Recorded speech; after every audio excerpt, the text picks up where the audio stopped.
And we start the show off with the latest on the stock market, which tumbled immediately upon opening. At issue, those new tariffs imposed by President Trump.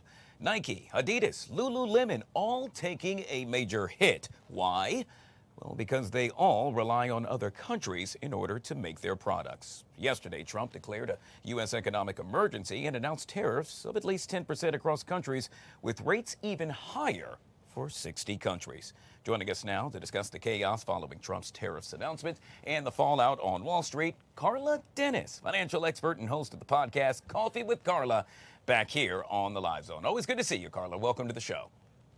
Good morning, guys.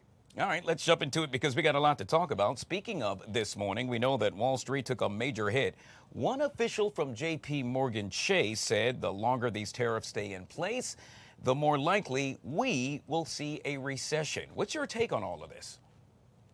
That's the sentiment. I definitely agree with that, that as long as these tariffs are in place, there's so much uncertainty as to the impact of these tariffs that people are running afraid to make business decisions. So most certainly, we're looking like there is going to be increased inflation and that the economy is going to take a hit in the long run. Well, we know China has vowed swift retaliation. What could that entail is one question. The other is that both leaders with regard to China and the U.S. want to remain strong on the world stage. So the question is, who's going to fold first, Carla? You know, interesting you asked that question because we get a lot of our imports from China. A lot of the goods that we sell here in the States are a lot of their parts, a lot of the clothing manufacturing industry. We import a lot of our goods from China. So it's really going to be a matter of which leader is going to stand the strongest.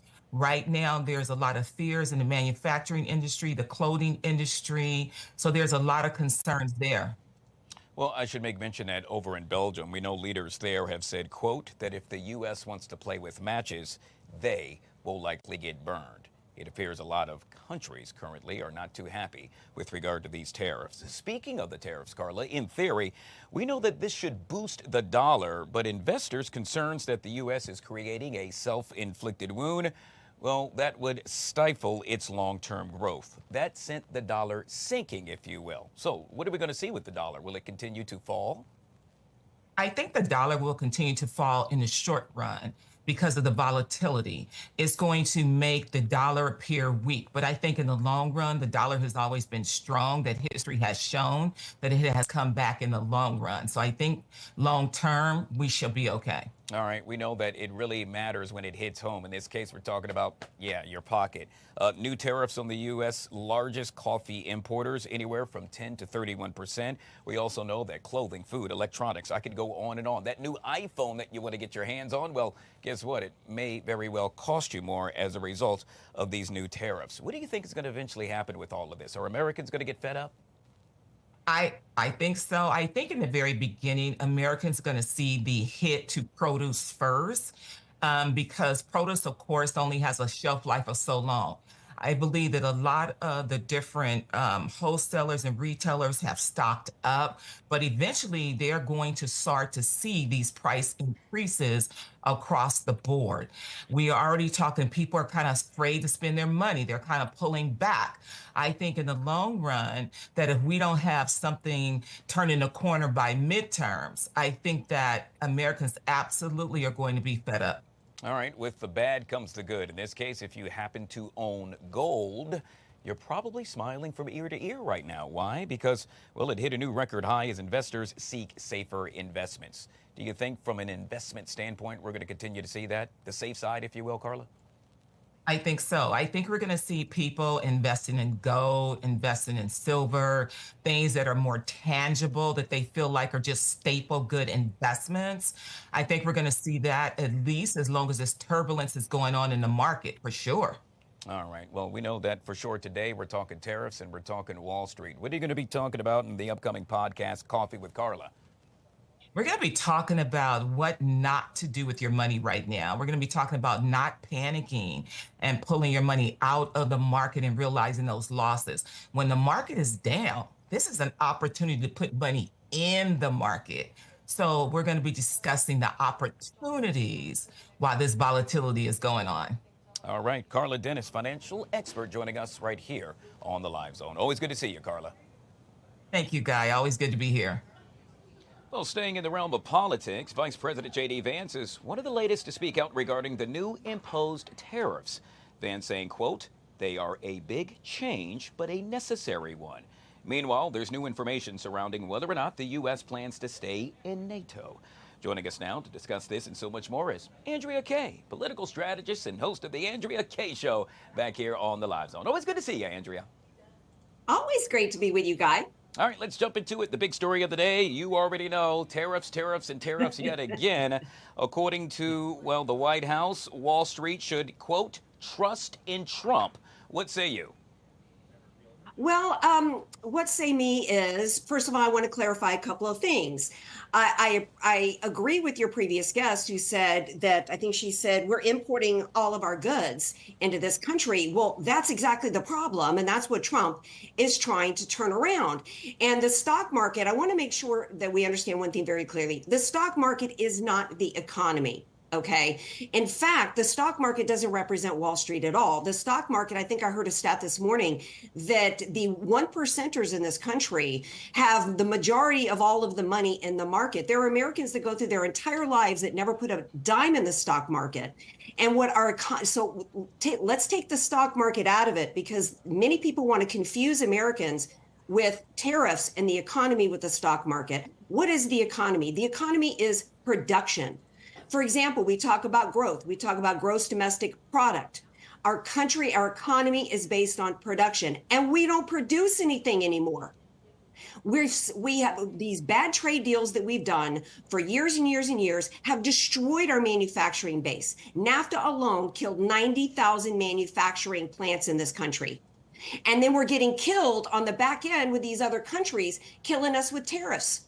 China has 10% growth in their GDP, and they've got 67% tariffs. Why isn't everybody angry today at China, angry today at South Korea, angry today at Japan, angry today at all these other countries like Canada that are killing us with our tariffs and destroying our manufacturing base in this country? And we're going to go bankrupt. We're 37 trillion in debt. Stop focusing on the stock market and start supporting Trump in these measures to get manufacturing back in the U.S. You can't pretend to care about workers, Guy, and then support how we're getting killed with all these other countries with their tariffs. Yeah, well, speaking of workers, and we're stating the facts here, as you are as well, we know that temporary layoffs at auto plants in Canada, Mexico, and even here in the U.S.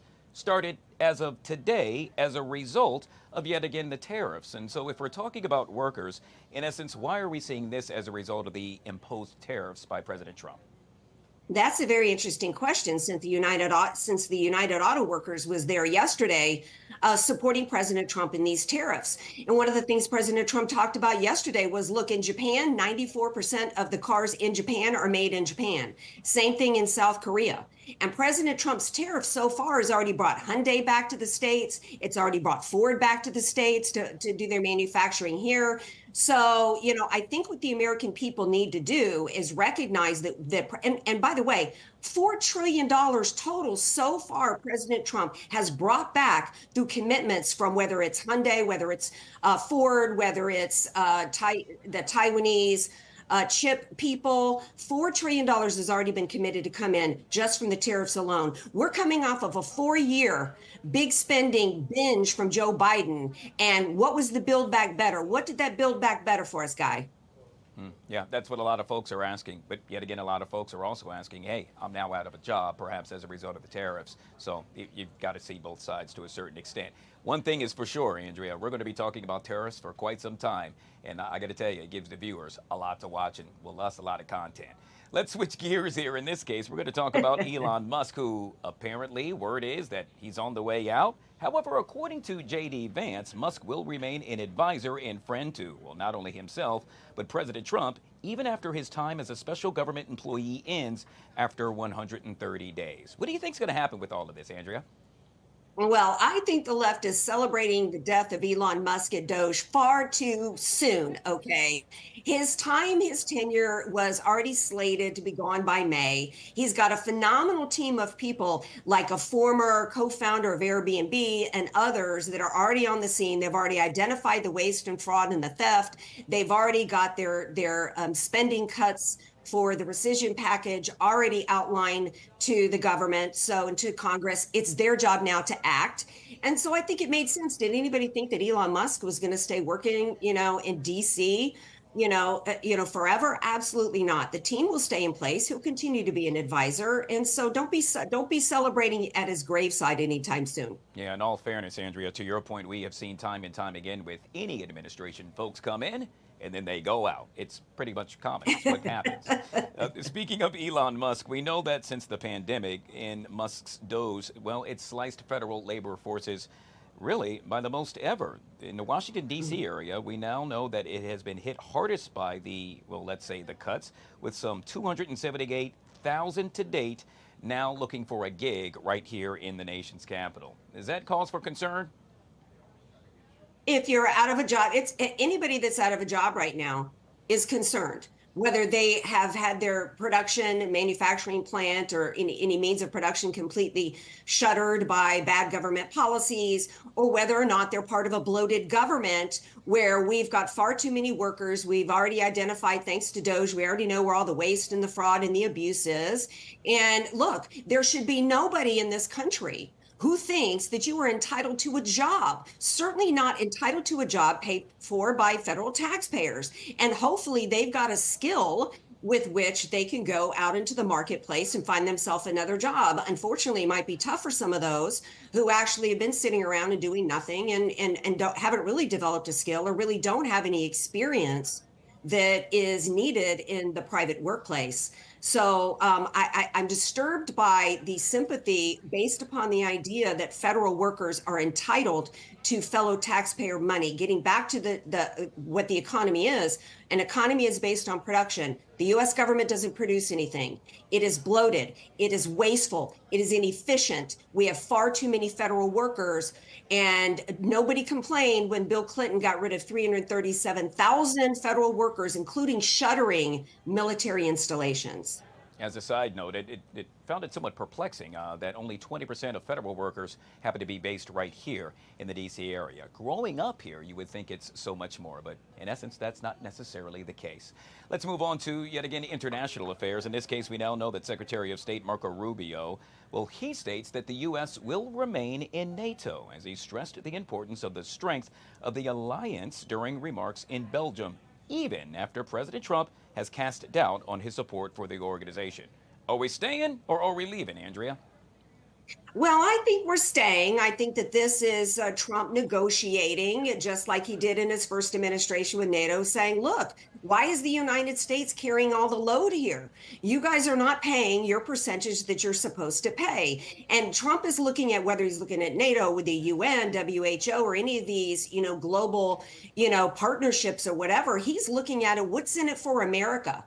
And, and when you've got Zelensky, who's continuing to refuse to come to the table on a peace deal with a war that he absolutely can't win, and his last demand is to be a part of NATO, Trump needs to be looking at this organization and going, why is it NATO saying, no, you don't belong here? Why did NATO encroach against Putin like they did, which led up to this? Trump is continuing to have these kinds of discussions. He wants them on their feet, not sure whether or not we're going to stay in it. And I want them uncomfortable. And I want them to all other countries around the world, these European Union countries and every country around the world, they could stop this trade war today, Guy, by dropping their tariffs to zero. Andrea, will end with this, and this is somewhat of a light note. Well, I guess depending on who you are. I can tell you for Gen Zers, this is all things of importance, and I'm making reference to TikTok, which, by the way, a lot of Gen Zers apparently get their news from. They should download the Fox Local app as far as I'm concerned, but according to Vice President J.D. Vance, he says the Trump administration will reach a deal on TikTok before the April 5th deadline. That is Saturday, yet again stating that they are in a good place, but reluctant to get ahead of President Trump on any official announcement. All right, you got the Gen Zers' attention, Andrea. Is it going to happen? Well, good. I hope it does happen. I think they're indicating it because they actually feel like it is going to happen. And I think what they want is maybe some public support behind this. And I hope they do, because I am not one of these conservatives that ever agreed with this idea to ban TikTok. Look, parents need to have control over their children and monitor their usage of any of these devices as well as social media. The idea that we were going to ban TikTok because of China stealing our data was ridiculous. I'm for free speech. I'm for every platform out there. And TikTok was a really important app that helped President Trump win in November. So fingers crossed this deal goes through. Yeah, fingers crossed for me as well, although I got to be honest, I still have yet to sign up. But should this happen? I haven't done it either, okay. But I still support the app. I'm not alone. One thing that I do follow, though, happens to be the Andrea Kaye Show. How do I go about to tell my viewers how they can listen to you? Go to AndreaKayeShow.com. All the details are there. Thanks for having me, Guy. Always fun. Absolutely love this. No, this was great. Thank you so much for coming on. We truly love you. Hopping on the Live Zone.